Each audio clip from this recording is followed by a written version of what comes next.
Hey, I'm going to go ahead and introduce our session today. We're so happy to have everyone here today. Welcome to the QEM Heroes webinar series. My name is Christine Wood, and I serve as the Assistant Program Director for the Heroes Fellows Program at QEM. For more than 30 years, QEM has been a national catalyst for STEM education transformation and research capacity building. Currently, the QEM network serves nearly 900 colleges and universities and reaches more than 8,000 individuals nationwide. This webinar is part of the QEM Heroes Initiative. The Heroes program brings together experienced researchers who have worked in federal agencies to lend their expertise and support to the STEM research and education communities. As part of this program, we are hosting this webinar series so that our Heroes Fellows can provide subject matter expertise in a range of areas. Our fellows are here to provide tools and tips for navigating the funding landscape, developing STEM programs and partnerships, and improving talent retention in in-demand fields. Our goal is to build sustainable ecosystems for STEM research and education at colleges and universities across the country, not just at those with large federal funding portfolios. We hope this series promotes engagement with our Heroes Fellows and provides valuable resources to our participants. A note to our attendees, during the webinar, please use the Q&A tool to ask questions of the panelists. We will monitor and answer questions during the webinar as time allows. Once the presentation is over, we will moderate a discussion and give attendees the opportunity to raise their hands and ask questions live. Now, I'm happy to introduce our presenters today. Dr. Gregory Davis was a particle physicist at the University of Rochester and Northwestern University, where he made a small contribution to the Higgs boson discovery. He then came to DC as a AAAS fellow. After the fellowship, he served for 16 years at the Institute for Defense Analyses and did turns in a congressional commission and the Department of Commerce. Dr. Davis's analyses have contributed to government decisions large and small, including 2 projects related to the SBIR program. And Dr. Brad Lusk is a serial entrepreneur that has founded and served on the executive boards of multiple companies in the private and nonprofit sectors. Previously, he served as the principal investigator on a phase 1 STTR project with the National Science Foundation, while serving as the CEO for a biotech firm called Prescient Technologies. He holds a PhD in biological design from Arizona State University and has published several peer-reviewed articles on biotechnology, technology transfer, and equity in STEM. He has also served as a National Academies of Science, Engineering, and Medicine Fellow at the Naval Research Lab, an American Association for the Advancement of Science Fellow at the United States Agency for International Development, and an Embassy Science Fellow with the U.S. Department of State. So welcome our presenters. We are going to start this webinar off with a poll that I will launch right now, give everyone a chance to respond, and then we'll see the results.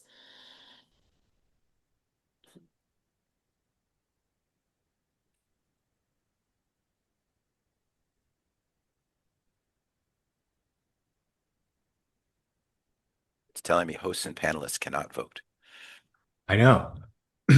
Makes a lot of sense. I'm based in the DMV, so my vote has a spurious impact regardless. Uh, so yeah, Greg and I just kind of want to get a feel for where the audience is at in terms of your experience with the SBIR STTR, just to kind of give us an idea when we're giving this presentation of what the background of all of y'all are, because we want to make sure everyone's taking something meaningful away from this talk.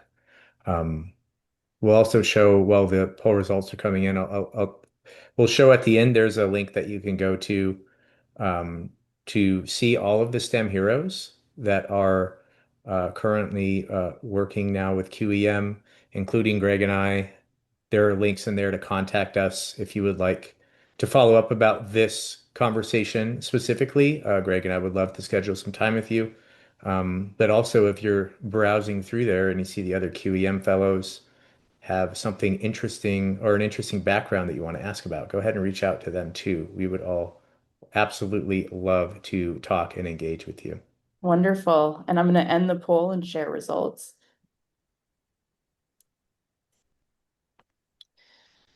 So we All have right. some mixed results here. We've got people who've won an SBIR or STTR award or applied. Many people have heard of the programs, not applied, and some others who are here learning about it for the first time. Okay, great. Now that's perfect. All right. So yeah, I'm gonna kick it off and then I'm gonna turn it over to Greg about halfway through and he's gonna share with you some really cool data and stats on the SBIR STTR program. Okay, so let's just go to the next slide. Okay, so what is the SBIR STTR program? So SBIR stands for Small Business Innovation Research Grant or Research, and STTR stands for Small Business Technology Transfer of Research. And so this program started at the NSF in 1977 as America's seed fund, and then expanded to the other agencies later through the Small Business Innovation Development Act in 1982, with the first awards starting to be delivered around 1983. And the point of these grants is to give companies basically equity-free money. So free money. It's the government looked at the amount of money that it invests in research programs and said, hey, we would like to see a better return on investment in terms of the research grants that we're giving out, turning into actual gadgets or widgets that people can interact with, whether those are people out in the public space like you and me, or specific Department of Defense contractors. In other words, like pieces that might go on a tank or a submarine or something like that. So on the next slide, we kind of see the language that was in the Small Business Innovation Act initially. It had four key pillars or tenets. The first one, the reason that they started this program was to stimulate technological innovation. The second one is to use small businesses to meet federal research and development needs. The third one was to foster and encourage participation by minority and disadvantaged persons in technological innovation. And the fourth one was to increase private sector commercialization derived from federal research and development. So the next slide. And so to give you some examples to kind of help you see like what have been some of the tangible benefits of this program. So in 1980, Qualcomm got an SBIR, and you can see here the founder of Qualcomm, Dr. Jacobs, said that the SBIR program was among the critical factors that contributed to their early success, and now Qualcomm is the giant that it is. There's also technologies like LASIK eye surgery, for example. A lot of LASIK eye surgery and also the Perseverance rover on Mars came out of SBIR grants, with 8 different SBIR technologies being enabled for the Mars Perseverance rover. Next slide. And so, what is an SBIR, STTR, and kind of what are the differences? If you're trying to think about a way to diversify the research dollars that you're getting for a particular gadget or technology that you're working on, an STTR grant, the main difference between an STTR and SBIR is for an STTR grant, your company must team up with a nonprofit research institution. And so a lot of you might know these as, universities or places of public education, right? So a big, large research institution. SBIR does not have this requirement. So SBIR and STTR funding is given to companies, not research institutions, but these companies are allowed to team up with research institutions. In the case of an STTR, where you're obligated to team up with a nonprofit research institution, you can actually give up to 60% of your funding to a subcontractor, which can be that nonprofit research institution. With an SBIR, not only do you not have that requirement that you need the nonprofit, you also are allowed to give away less of your money to a contractor. In other words, more of the money has to stay with the company that's applying for the grant. So for SBIR, for a phase one, your limit is 33%. And for a phase two, your limit goes up to 50% that you're able to give out to a contractor. And I'll kind of go through the difference between a phase one, a phase two, and even a phase three a little later in the presentation. Brad, we have a Um, question that might be relevant to exactly what you're talking about right now, which is, can a research institution receive these grants? yeah, I see that from Hope. Okay. Yeah, so Hope, I'm going to click Answer Live. So The SBIR STTR grants are not given to the research institutions. They're given to the companies that can then partner with the research institutions. So if you represent a research institution, there are a few ways that you might think about leveraging the SBIR STTR program. One is many institutions, although not all, have technology transfer offices or even technology that's been developed within the institution. And there are a few ways. So one is there might be IP around a technology, and so you or intellectual property around a technology, and so you might think about, can I license that intellectual property from the university and start a small company to license that technology? A lot of institutions of education have that ability. And so to start a small company in a lot of places can be as little as $40. Like in Arizona, it's $40 to start an LLC. So you can start an LLC, talk to an institution, say, hey, you have this IP I'm really interested in. Another way is you might have an idea, you might have a company, you might have IP, and you might go to a research institution and say, hey, we're interested in kind of working with you to put this grant together because maybe it looks more competitive because that research institution specializes in that particular thing that you're trying to commercialize. But once again, if you're SBIR, you don't need a research institution. So there are a lot of ways to kind of, piece together how you can put together either an SBIR or STTR. Um, Can I did you, add yeah, one go other ahead, thing to Greg. that, which is that assuming you are at the research institution, there are a lot of small companies out there that might be happy to partner with you. So you can go and find them and you can be the research institution in an STTR.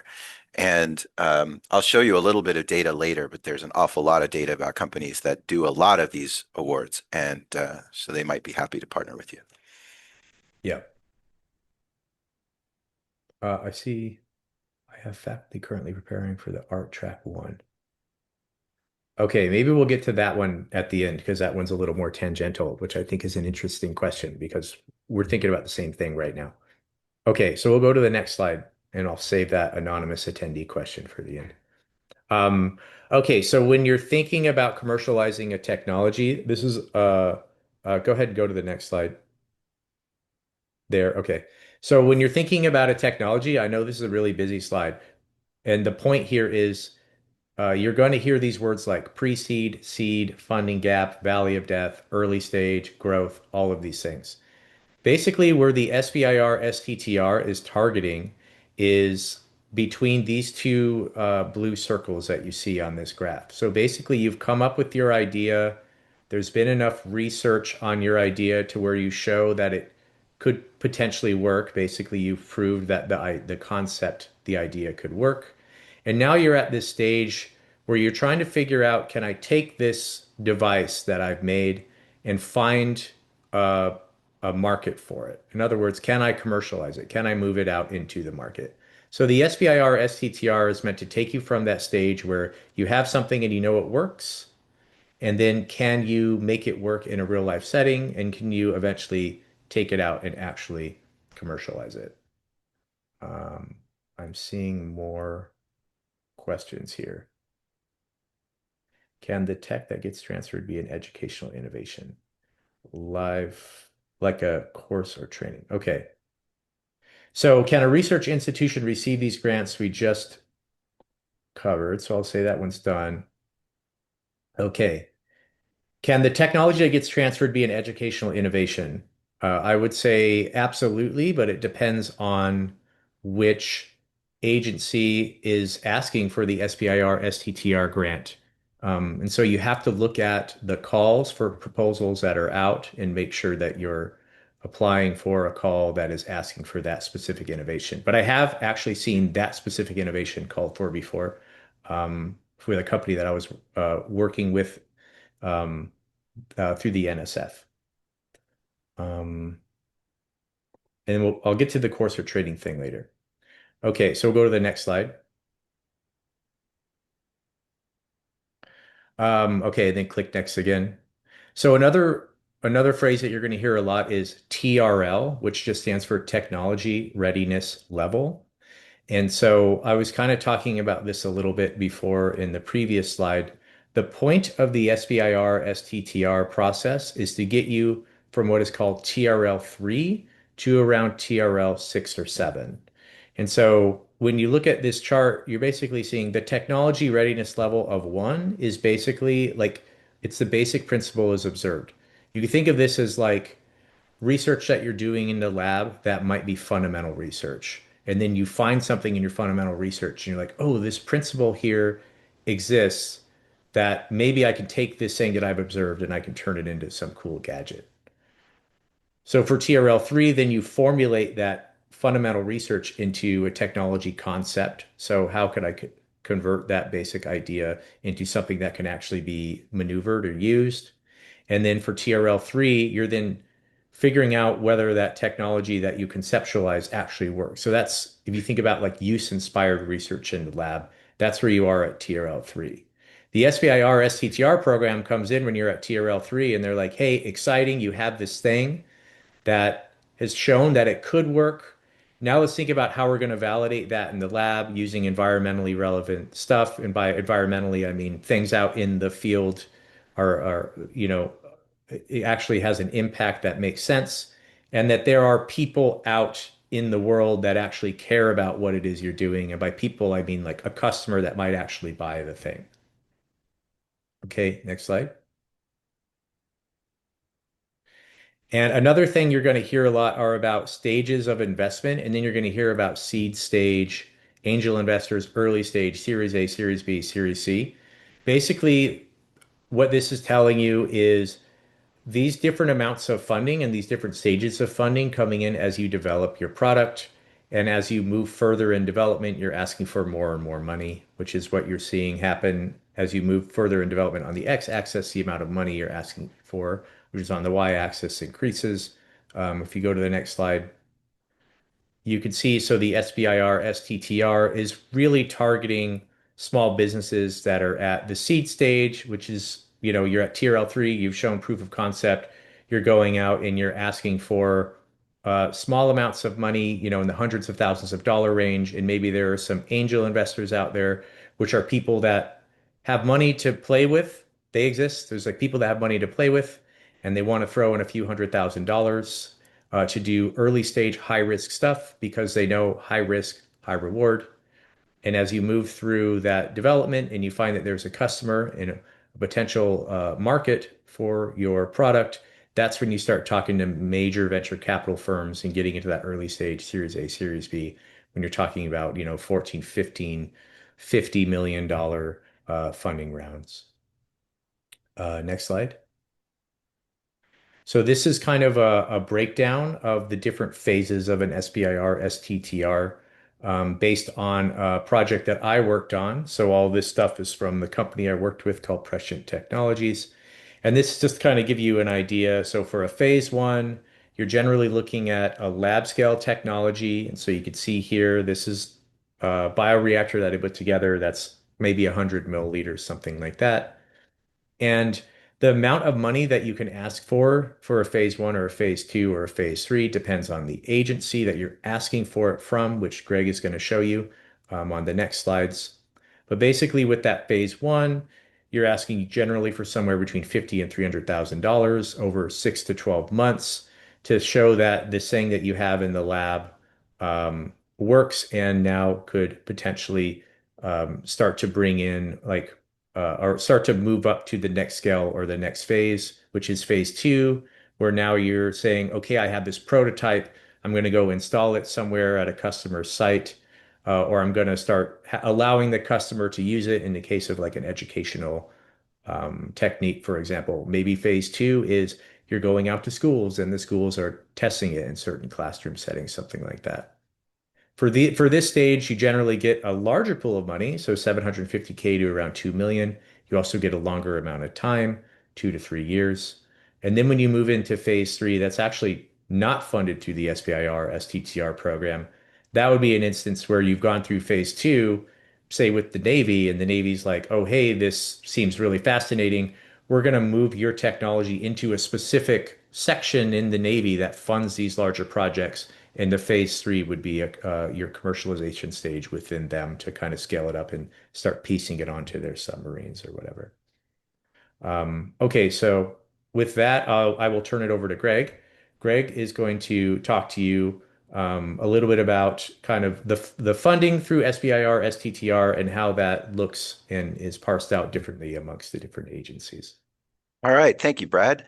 So I am sharing my screen and I have been all throughout. So I actually can't see any of the questions. I'm relying on my colleagues to let me know if anything comes in. Happy to field questions while I'm talking.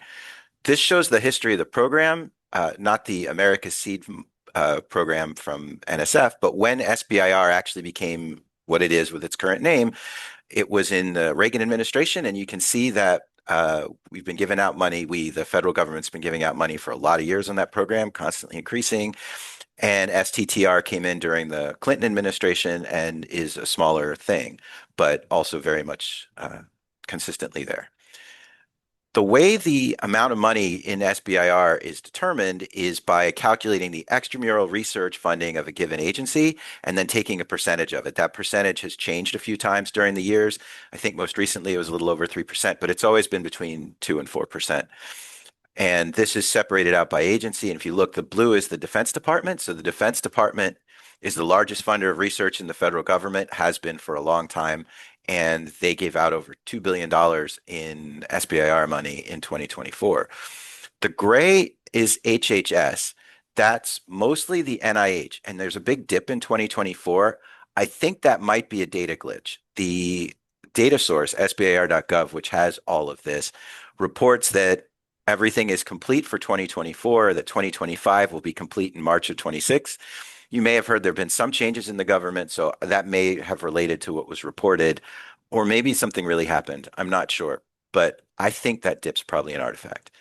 This might also be a good time to point out that right now is a terrible time to apply for an SBIR award because it isn't authorized, doesn't actually exist at the moment. I do expect it will be reauthorized, though, because there is a fight about it in Congress right now. It's a real fight. But it's not about whether or not it should be reauthorized. It's about what that reauthorization should say. And I'll talk a little bit more about that later.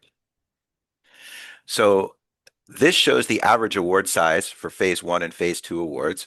So the most recent year, the average phase one award was $200,000 and phase two is 1.4 million. That's consistent with what Brad was saying about having more money and time at phase two to do things. It's not obvious from this chart, but the two of them have actually grown at about the same rate when you adjust for the proportion. This is just putting them on a logarithmic scale, and you can see the distance between them. It's about a factor of 10, and that hasn't changed. So the award sizes do vary quite significantly by agency, and this chart's a little bit complicated, so I'm going to build it. What you're seeing here is that 100% of the awards given by NSF were under $1 million. And in fact, they were all under $275,000.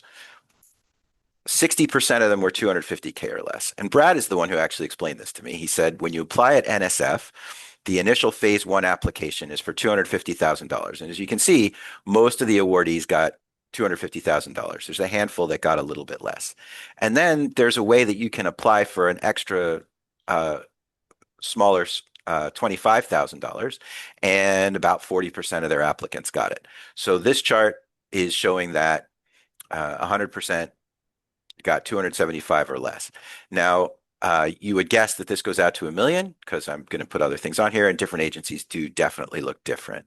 So here's the Defense Department.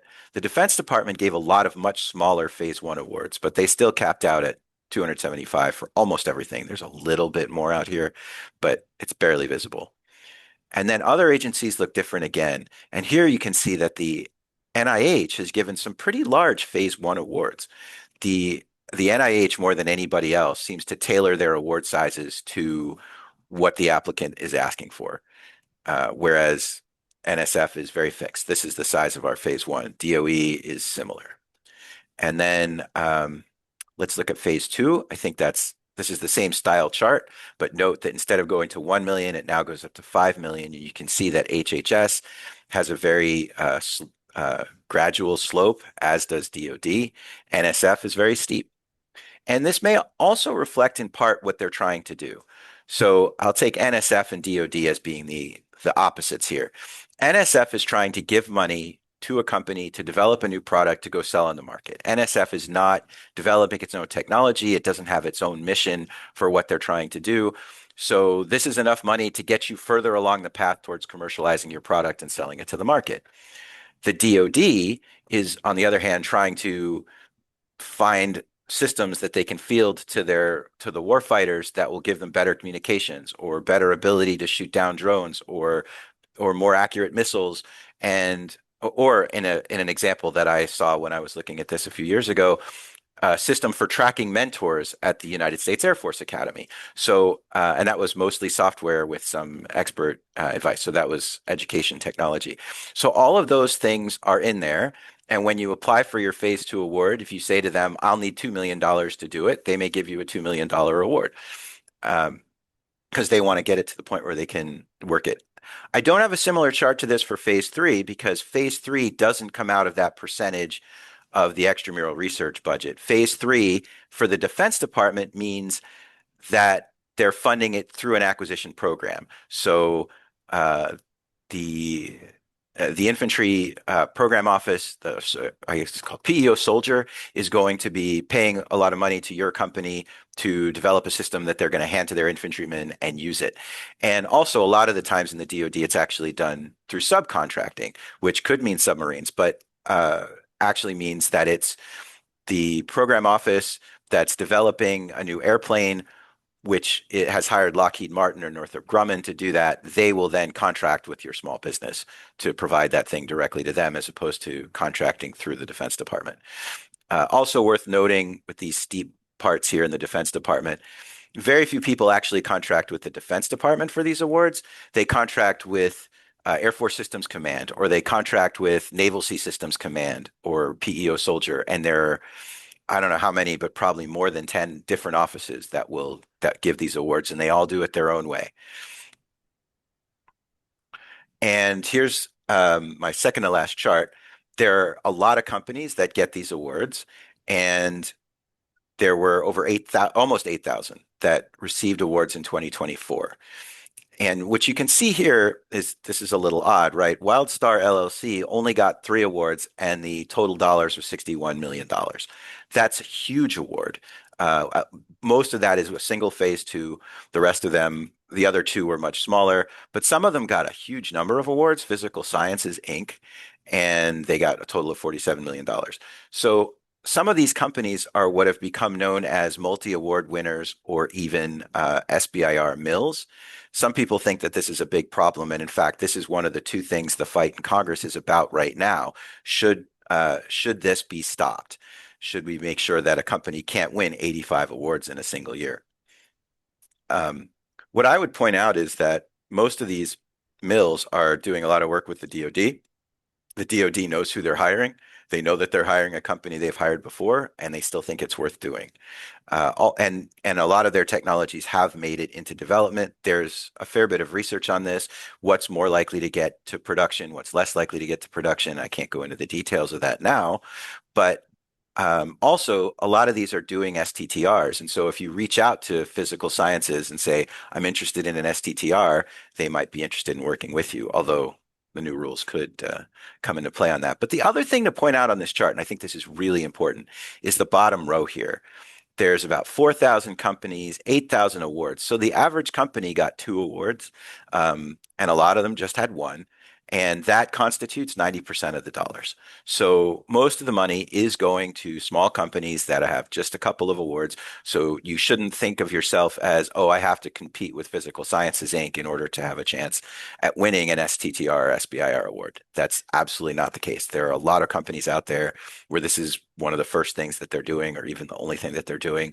Many of them are companies with 2 employees. Some of them have only one. And the last chart, I will turn it back over to Brad. Okay. Yeah. So I wanted to put these tips and tricks up here to kind of get us thinking about if you're thinking about applying for an SBIR, STTR, especially if you represent an institution, right, and you're trying to figure out how is it that I can diversify the funding that's coming into my institution by leveraging these grants that go out to small businesses? Um, so there are a few things that make your proposal look much more competitive than the other proposals that are coming in. And I could say this from the perspective of someone that received an STTR award for a phase one from the National Science Foundation. So there is a program out called the I-Corps program. Um, just think about it like Marine Corps, except it's I-Corps. I-Corps stands for Innovation Corps or Innovation Corps. The National Science Foundation has made this program that gives you $50,000 and about a year, so 12 months, to do 100 what are called customer interviews. And so a customer interview is essentially you doing research where you're going out into the market and you're talking to different companies, different potential end users, anything and everything that you can think that your technology might be relevant for. You're actually going to go out and talk to those people and try to understand if your technology is actually relevant to them. A lot of times you'll find out this thing that I made in the lab or this idea I had actually isn't relevant to the people that I thought it would be, but maybe it's relevant to this completely other group of people. Or maybe what you find is this particular use case I had isn't that useful, but if I pivot it and use this other use case, this other kind of end result, then maybe it's incredibly useful. And so a big part of your SBIR STTR grant submission is actually understanding the business that you're in, the market that you're in, and what your business model is going to be. And if they see that you've done this large amount of customer interviews and you actually have that data, it's just going to make your grant look much better. There are also regional I-Corps programs. So instead of getting $50,000 for 12 months, you get, I think I got like $1,000 for 4 weeks and did like 20 or 25 customer interviews. This is just so useful when you are applying, when you're trying to get your business started and when you're applying for these grants, because you actually have an idea of what your business model is going to be and who it is you can sell the thing to. The other one is that there is a suggestion for 3 to 5 letters of support in the application. Um, Absolutely make sure you're sending in as many letters of support as you possibly can. So I would encourage sending in 5 letters of support because when they're reviewing these, they're going to those letters of support maybe first. If not first, they're definitely looking at them. And again, this is why your customer interviews are so important because if you can find someone out in the ecosystem of your product that is interested in writing a letter of support, again, there's no commitment from them to actually buy anything that you're producing, but they are telling the funding agency, this is something that is worth investing in because we would be investing in buying it. And again, it's just showing that what you're proposing actually has some legs. Um, and that leads into the third one, which is to have the better your business model is developed. In other words, this is the product I have. This is how much it costs to make it. This is what the market is for it. This is how much I can sell it for. This is what, that profit margin is going to be. The more developed you have that, and the better understanding you have of your commercial ecosystem, the better it's going to be perceived by the reviewers. And so with that, Greg and I have a link here. Um, if you follow that link, you can see the bios for all of the QEM heroes. You get a link to our LinkedIn pages. You can click a link and schedule a meeting. Our calendars should all be up to date. So if you have any specific questions about this, please reach out to either Greg or me. But if you're scrolling through there and you're like, oh, hey, this person's background looks very much aligned with the project I'm working on right now, even if it's not SBIR related, click that link and reach out to them. Okay, we'll finish there. I see we have some questions over in the Q&A. So maybe we can just get to those. And so now we're also going to do, Christine, do the people in the audience have the ability to raise their hand? They do, and we can take live questions. And I also wanted to note that I put the link to the Project Heroes page, the Heroes program page, that's listed on this slide in the chat for everyone to see. Okay, so I'll get to this First question, while people are kind of typing in their questions or maybe raising their hands. Um, and so we'll get back to, I have faculty currently preparing a proposal for the NSF Art Track 1. Do you think SBIR STTR is applicable for this funding opportunity? So for those in the audience who aren't as intimately familiar with this proposal or this call for proposals as Greg and I are, because we're actually working on one right now with QEM, um, the National Science Foundation is trying to encourage technology transfer throughout the United States, and they have 5 different tracks that you can apply to encourage technology transfer. And for track 1, I can actually share the link to the funding call if anyone wants to. Oh, I can only do hosts and panelists. Oh, so I'll share it here, and then Christine can then share that with you all. Um, so for track 1, what the NSF is trying to do is basically fund technology transfer for institutes of higher education that have potential but don't really have a lot of technology transfer going on right now. So that means there might be an office that helps, some of the projects on with patenting and stuff, but they might not have one at all. And I think this question is interesting because it shows how this whole ecosystem works together. So they're looking for proposals to start these technology transfer offices. And the role of this technology transfer office might be to hold that IP and license it to a small business that maybe is started by a professor or a student. That's totally allowed. You can be a professor at a university that has a small business that's applying for an SBIR or an STTR. That's totally allowed.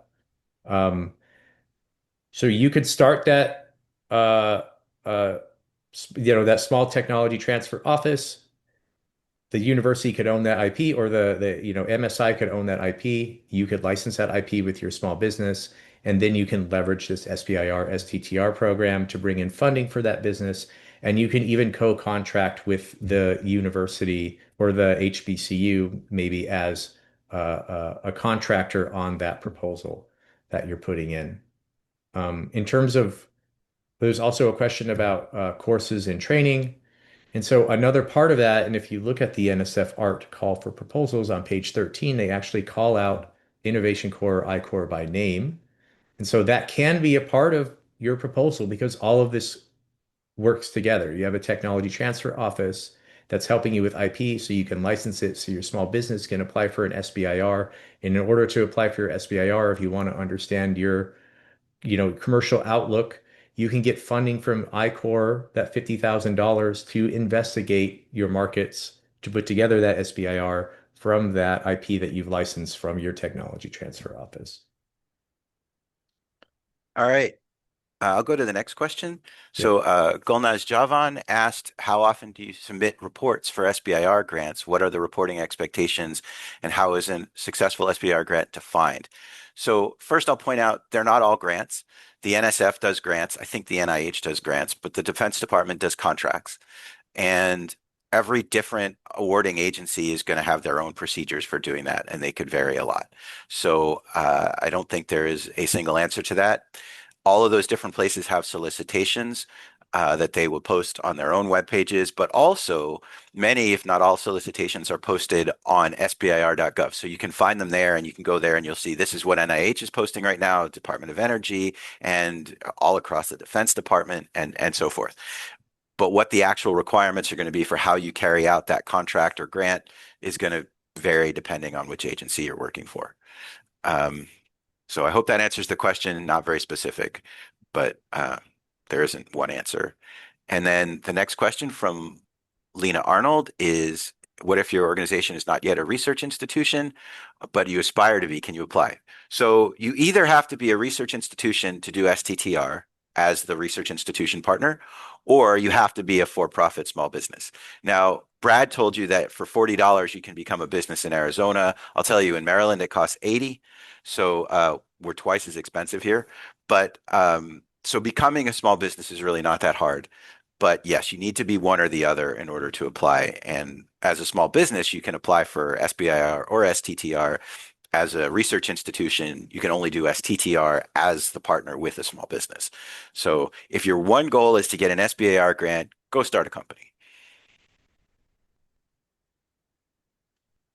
I would also point out we got a question from before the session started, or right at the beginning of the session, about advice for people who are thinking about getting started, what to do. There are a few things you can do. I would say you can't just go create a company, but that's so easy to do that I would suggest finding the solicitation first and figure out that this is a solicitation that looks like it's up my alley. Because I'm guessing most of your professors, you have a research program that you're already doing.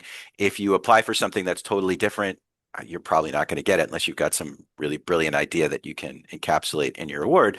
If you're doing research on improved RF antennas in the 20 centimeter wavelength range, then look for solicitations that relate to 20 centimeter antennas, or at least radio waves in the area that you're most familiar with. Um, and you can always form a corporation, yeah, or a company if you need to. The next thing is you can go to SBIR.gov and find all the award winners, and you can reach out to them, and you can find out who's been getting STTR awards and see if they want to partner with you, especially if you see a solicitation. And then the third piece of advice I've got is that if you just Google SBIR conferences, you will find lots and lots of hits all over the country. And people are getting together and they talk about how they won awards, what they've done. And also at these things, in addition to people like yourselves who might be applying, people from the government tend to go too. So the Navy's top SBIR people will be there, the Air Force's people, the Department of Energy's people, NSF, all of them, and they'll tell you what they're looking for. And it's even conceivable if you talk to the right person and you come up with some really cool idea that they might say um, that they might create a topic for the thing that you're showing them. The topics really do vary a lot. So if you're looking at a topic from the Army, they probably know exactly what they're looking for. There are topics for the Army that say, help us design a better frame for our trucks because we want tougher wheels. And they're very specific. They're looking for a better metallurgical solution. On the other hand, at NSF, they tend to be very, very broad. We're looking for something that makes drinking water better. And that's it. So yeah, look at the solicitations. Okay, so I want to build on that a little, but first I want to go over to this question from an anonymous attendee. So we did kind of address this a little bit earlier. So as of September of 2025, I believe it was August or September of last year, the oh sorry, this is the I-Core program. Oh, last I knew the I-Core program was still active. I thought this was a question about SBIR. Sorry. Um, hmm, interesting. Doesn't look archived over here. Sorry, I'm learning in real time with y'all.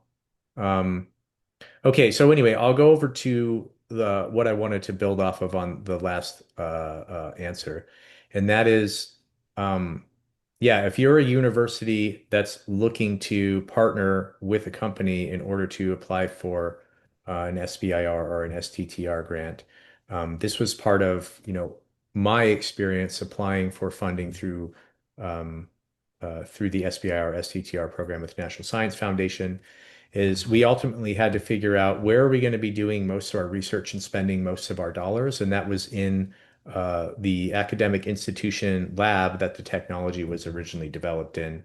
And so that's why we ultimately chose to go the STTR route because our primary researchers were actually funded like in working in the university lab. And the reason for that is, 60% of our funding could be subcontracted, in this case, to Arizona State University. Whereas if we had gone through the SBIR route, we only would have been able to allocate 33% of those dollars to Arizona State University. Again, the key difference between the two being for an STTR, you need a research institution. For an SBIR, you don't. You can, but you do not need to have a research institution there. Um, the I-Core program, I have to look into that. I'll get back to you on that. I actually don't know the answer to that. Last I knew it was still going, but it seems like it might be archived, so I'll figure that out. So the next question, can a non-research institution partner with another research institution? Absolutely. That's what STTR is looking for, is a research institution partnered with a small business.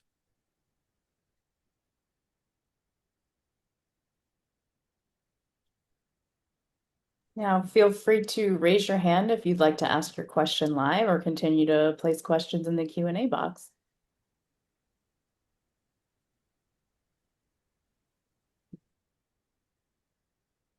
Will the recording be shared? I believe that's right. Yes, Christine? That's absolutely right. And Tarina, you can help me with this, but the recording will be available on the QEM Resource Hub for all who attended today. Yes, if you're not currently a member in the QEM Resource Hub, as a result of your participation in today's webinar, you will be added to the hub, and that information you will receive an email from one of our colleagues, Hassan, and that will allow you, it will give you instructions on how to set up your account for the hub, and the recordings will be in the hub.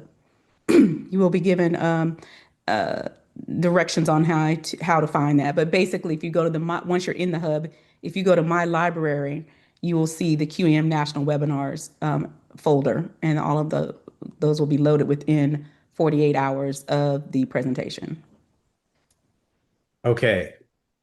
So to get back to your thank you for that, Tarina, by the way. So to get back to this question about the I-Core program, yes, it is active.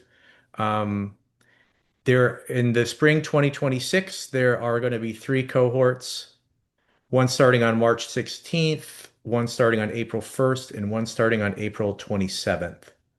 And so if you are interested in the I-Core program, again, follow up, schedule a meeting with me. I could send you some of that info.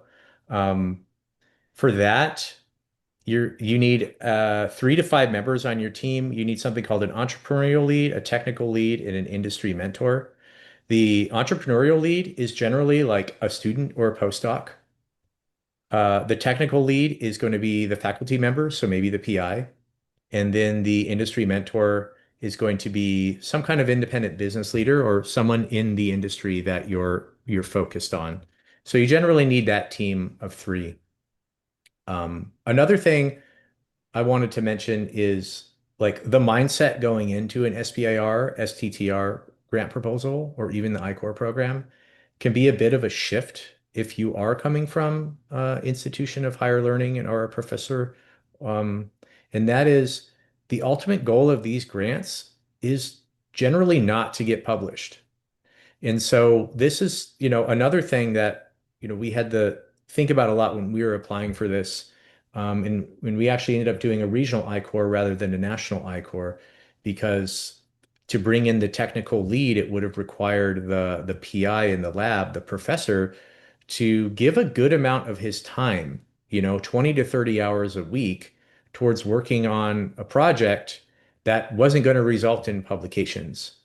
And so it's something to think about as you're moving forward and considering these grants is, do you have the time to allocate to thinking about this problem or this development as a business would rather than as an academic would? Because at the end of the day, what you're producing, the value you're producing is not a published peer-reviewed paper.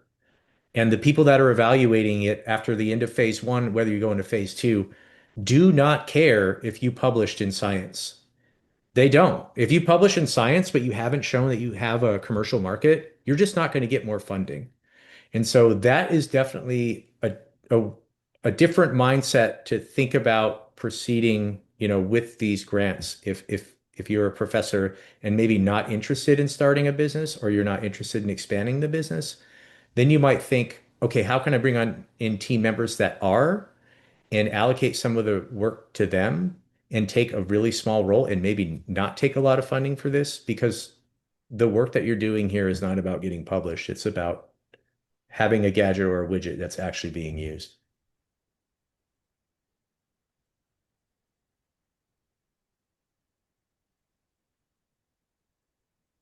Now, I'll point out that the image that people usually have of SBIR is that the small business will win a few awards and then take their new technology and become a big business. And Qualcomm is an example of that, and that's great. That is a path to success, but it's not the only path to success.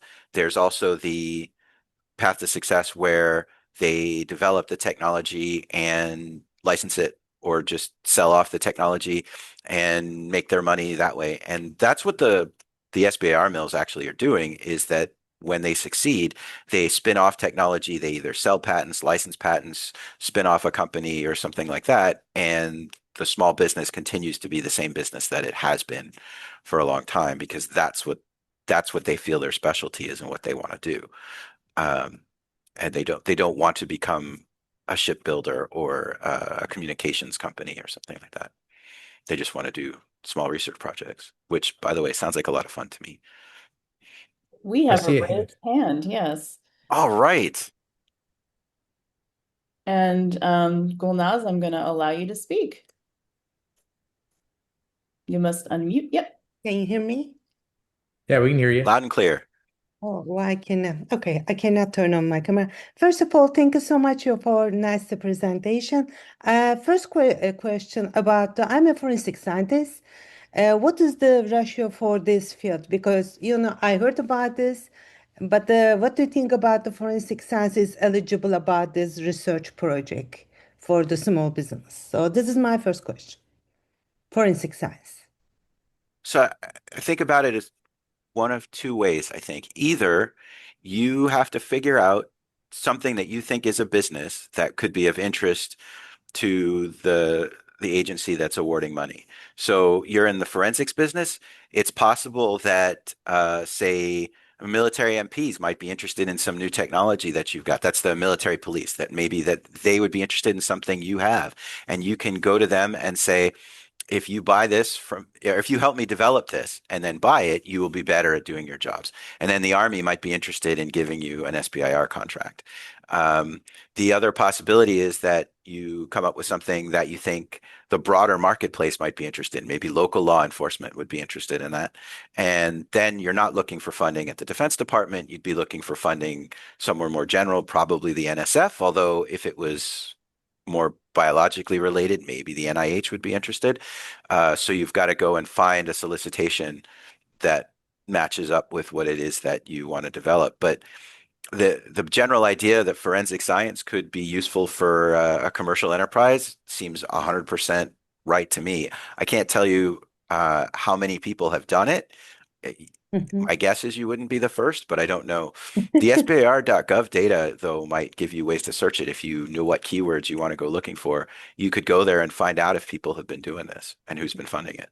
Thank you so much, Dr. Davis. So my next question is, when I listen to you, I search about this, I'm so enthusiastic for apply to this, research project. When I look at them, the for success rate, for example, phase two is SBIR, STRR phase two success rate higher than the other phases, phase one was three or the other. So what is the reason? What do you think about this? I can say 25, 30%, some of them 50% fast two is success rate. So do you have an idea why is high number? So this is the success rate you're looking at for when somebody applies and then gets a contract or gets a grant? Yes, yes, sir. Yes. Not the success rate of does the technology actually commercialize? Because people talk about that one a lot, and there isn't tons of data out there on that. But what you're talking about, yes, I've seen that data. Um, I don't know. Yeah, I'll start by saying I don't know the answer, but the thing that immediately comes to mind from the work that I've done is that people who are applying for phase two have usually completed phase one. So it's not required. The statute is clear that you don't have to get a phase one to get a phase two, but it is also true that the majority of awardees at phase two had a successful phase one. So it's probably harder to, people don't apply to phase two often unless they have already performed phase one. So I think a lot of those phase two awards, they actually already know who they're going to go to because they did phase one. They may have offered a common pattern. They'll offer, say, four phase ones, companies A, B, C, and D. And then after that, as those are finishing up, they go, C and D did really good work. We want to continue to fund C and D. A and B, we're not as pleased with them. So they'll put out a phase two award. They'll probably tell the people at all four of those companies, you two, I mean, we're not interested so much in what you did. You guys, we really like what you did. Now there's a phase two up there. Anybody can apply for it, but who's going to win? Who's going to spend the time applying? Mhm. Thank you so much, Dr. Davis. I appreciate it. Sure. Something I can kind of add on there is when you're thinking about which agency to ask for the grant funding for or from for either the SBIR or the STTR. Um, Keep in mind like the ultimate goal of who each of the government agencies want your final customer to be. So in the case of the National Science Foundation, your end customer likely is not going to be a government contract with the National Science Foundation. It could be, but it likely won't be. So when you're doing this customer discovery and the NSF's giving out these grants, this is probably going to be something that, you know, the end users are outside of the federal government. It's not going to be a big federal government contract. And so when you're doing your customer discovery, it's going to be much more ambiguous who that might be. A lot of the Department of Defense ones, the idea is to get you into procurement, which basically means after you develop your technology, there's eventually going to be, you know, a DoD purchaser at the end so that can go onto an airplane or something like that.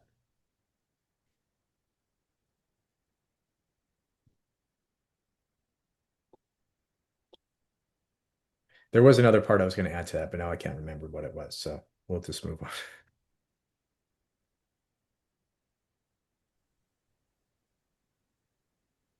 So Chris, if you'll post the post webinar questionnaire. Yep.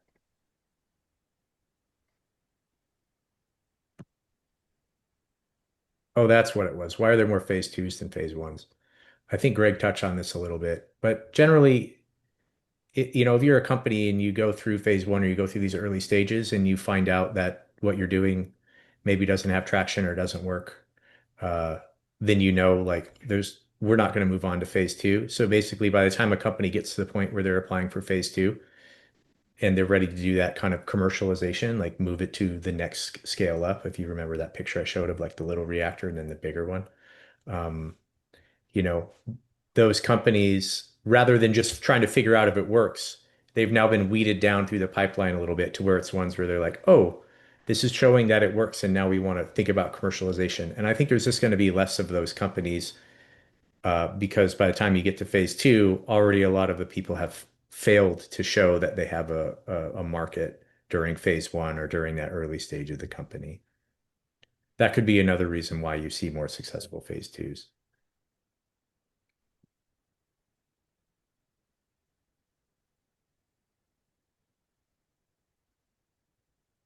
Well, we are within 1 minute of our stop time, and we have one more question. Oh, it's just a thank you. Okay.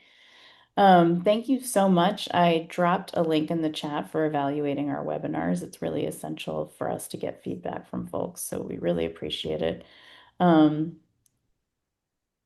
oh, we have another question we can answer. Yeah, so definitely some of the awards are for technology, I sh- for software. Yes, there was one award that I interviewed the winner who had developed a software package that was used by the Air Force Academy to help mentors and students link up. So that there was no physical gadget there. I think it was run through the web. It might have been a standalone application. I'm not sure, but absolutely. So software, gadgets, apps, um, all of those things are possible technologies. Technology is a pretty fuzzy word, and I think intentionally so. So it's a technology, but I think that's the limit of the definition. Anything you think might fit that. Exactly. Yeah. Many thanks to everyone who attended today. We are really happy to have such high level of participation for our inaugural webinar. Thank you to Greg and Brad for their wonderful presentation, to Tarina for additional support. And we'll see you at our next webinar.